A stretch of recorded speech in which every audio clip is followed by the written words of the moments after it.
For over 200 years, we have had a peaceful transition of power. The state now announcing the biggest jump in cases to date. The president is launching more legal battles over last week's election. We are reporting from 7th Street in Grand Rapids, and take a look in front of me. This massive tree limb is a great telltale sign of the storms that we saw rip through West Michigan. Now that is a great duo. It is 11:49. Here's a look at what is still to come. Grand Rapids police are asking everyone who lives in this neighborhood on the southeast side to stay inside their homes this morning. With the peak of online shopping around the corner, a new survey warns us that porch pirates are getting ready to set sail. You can still hear the alarm going off in the building. Every vote counts, and the more informed you are, the more likely you are to vote. And then we're going to cross the road because I want to show you guys something that has been making its way around social media. High-fiving You were the Oprah of TP. You get some TP. You get some TP. That's exactly what I want. Take a look up here. This trampoline blew from a couple houses over, and it is stuck in these power lines. We are seeing a sign of progress in the fight against COVID-19 in Michigan. Happy Halloween, West Michigan.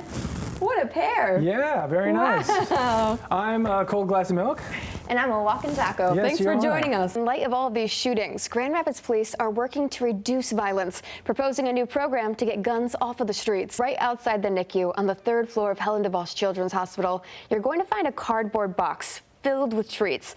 The treats themselves are free, but the story behind how they got there, well, that cost the Bird family quite a bit. Where business after business, all of them are completely smashed in. Right now, you're taking a look inside of Family and Pediatric Eye Care. Take a look at that, you guys. Not only is this business completely smashed in, but if you scan up and you look at the walls, all of the glasses have been taken from the walls. It was a day that many high school athletes have been waiting for, as some signed their national letters of intent to play college athletics. We're waiting on autopsy results in the missing persons case of Laura and Gary Johnson. We're following developing news where 7 people were shot overnight, all in and around the same business in Grand Rapids. New this midday, hospitals across the state of Michigan are filling with COVID-19 cases. Grief is not something that is put on pause during this quarantine. So now you guys are taking that clubhouse and you're making it virtual. How does that work? Scientists say there are about 70 drugs that might be effective in treating coronavirus.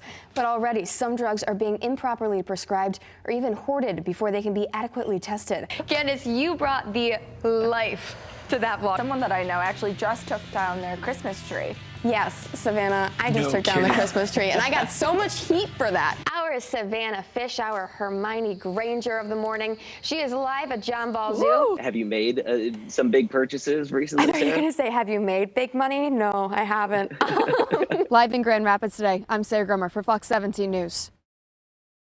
I'm gonna be really honest, I was hoping so badly for the real vaccine. I was like, I know it's a 50-50 shot and I don't know what I got. Today, Eric Hudson still doesn't know what he got when he signed up to be a guinea pig for phase 3 of Janssen's COVID-19 vaccine trials. I mean, it's like any other shot, right? Like, it just feels like a shot. You're like, oh, I'm fine, everything's fine, nothing happened. He's one of about 60,000 participants who got a shot.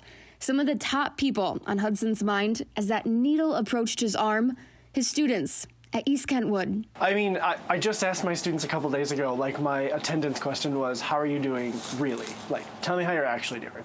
And I had a bunch of kids who were like, this is tough. Like, mentally, this is hard to do.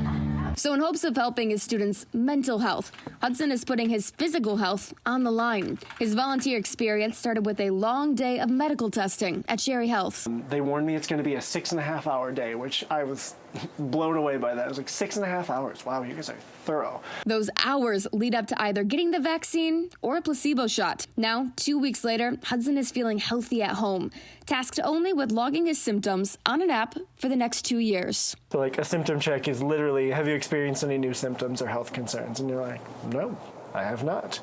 Click next, done. So this is what I have to do twice a week. Dr. Rick Nettles with Janssen Infectious Diseases says this easy step, done by participants with the vaccine and without, will show if the medicine works. Really, the intent of doing it in a randomized, blinded way and enrolling a lot of individuals is that you control for all the different factors. So at the end of the day, the exposure between the two groups is the same and the characteristics of the two groups are the same. So if you see a lot of the infections happening in the placebo arm and not in the active arm, that's really your signal that the vaccine might be working. Hudson certainly hopes it works. He hopes it works for the sake of his students, his family, for the sake of that one thing we all miss so much, normalcy. I want to get back to normal. I want to travel again. I want to do things that I used to do. And I feel like this is probably our best bet to getting that done.